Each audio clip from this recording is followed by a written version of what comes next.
Atenção! Começa agora uma teleaula de História do Ensino Fundamental. Você vai assistir a teleaula de número 24. Bons estudos!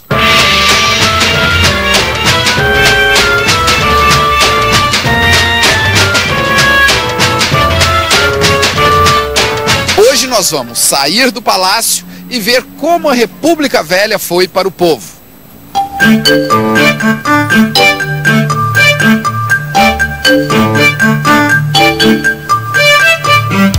Parte do povo era formada por imigrantes. Imigrantes são aqueles estrangeiros que deixam seus países de origem para ir morar em outro lugar. No caso, para vir tentar a sorte no Brasil. No início do século XX, os trabalhadores das cidades eram principalmente imigrantes europeus.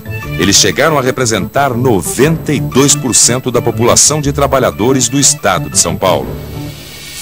Esses imigrantes vieram ao Brasil em busca de terra e de trabalho. Na Europa, terra e trabalho era justamente o que mais faltava a essas pessoas. Os imigrantes se integraram facilmente à vida em nosso país. Eles se misturaram com os brasileiros e ajudaram a formar a cara do Brasil de hoje. Pois é, mas tantas mudanças e modernidades não passaram em brancas nuvens. Na aula de hoje nós vamos ver como o povo brasileiro participou desse processo, na luta pela cidadania. Nós vamos falar nessa aula sobre os movimentos sociais nas cidades, os movimentos urbanos, e nos movimentos sociais no campo, os movimentos rurais. E nós vamos começar por aqui. Vamos ver o que acontecia nas cidades durante a Primeira República. Você tem certeza que é isso que a gente vai falar? Absoluta. Pode ser, vamos lá. A gente falando isso nem vai parecer operário do início do século, Gil. Olha só para as reivindicações. Fala. Pela liberdade para todas as pessoas detidas por motivo de greve. Essa é boa. Que nenhum operário seja dispensado por haver feito greve. Pelo direito de associação para os trabalhadores. Abaixo a exploração do trabalho dos menores de 14 anos nas fábricas e oficinas. Abaixo o trabalho noturno para os menores de 18 anos e das mulheres. Ei! E pelo aumento de 35% nos salários inferiores a 5 mil réis e de 25% dos salários mais elevados. E pelo pagamento a cada 15 dias e o mais tardar 5 dias após o vencimento. E pela garantia do trabalho permanente. Pela jornada de trabalho de 8 horas e pela semana inglesa. Ei! E pelo aumento de 50% em todo o trabalho extraordinário. São Paulo, 1917. Uma greve geral paralisa a cidade nos meses de junho e julho. Mas quais seriam os motivos de se fazer greve naquela época tão distante, em 1917? No fim da Primeira Guerra Mundial, uma revolução na Rússia havia levado operários e camponeses ao poder, liderados pelo Partido Comunista. Essa revolução influenciou os operários brasileiros ligados ao movimento anarquista. Eles deixaram o anarquismo para fundar, em 1922, o Partido Comunista Brasileiro. E em 1928, comunistas e socialistas se uniram para formar o Bloco Operário e Camponês. O objetivo era influir nas eleições que se aproximavam. As preocupações com as condições de vida do povo não eram exclusivas dos comunistas, socialistas e anarquistas. Também a Igreja Católica levava em conta essa questão.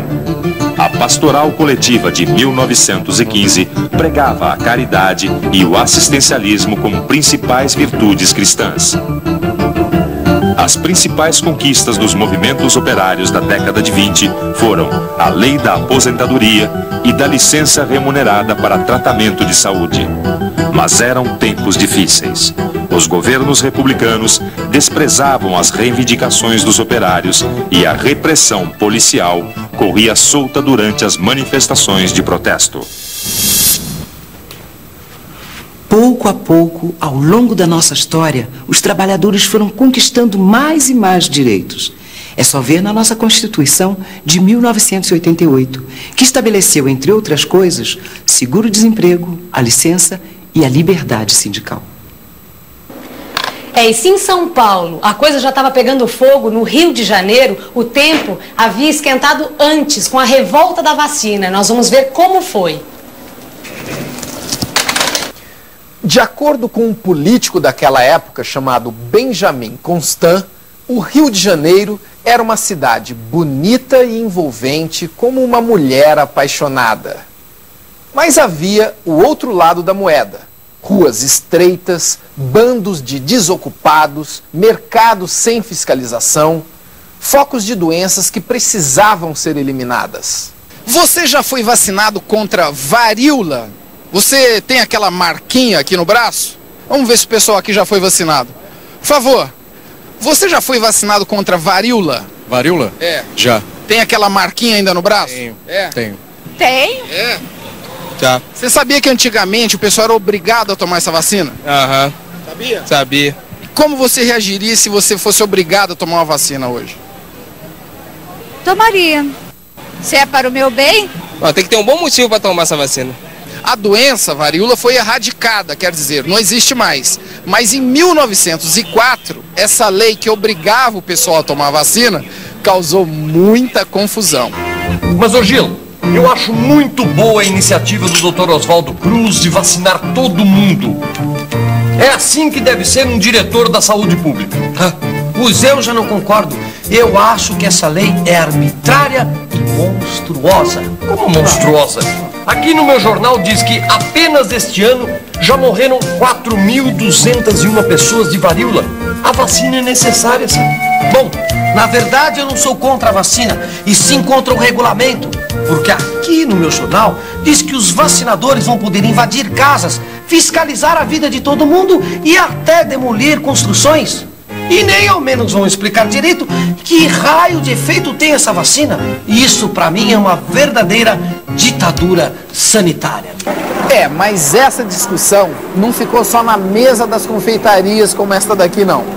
Em 10 de novembro de 1904, explodiu uma revolta popular contra a vacina obrigatória. A revolta durou mais de uma semana. Dela participaram principalmente as camadas populares do Rio de Janeiro, compostas por trabalhadores urbanos, biscateiros e desempregados que moravam nas áreas centrais da cidade. Também participaram da revolta da vacina estudantes e líderes sindicais.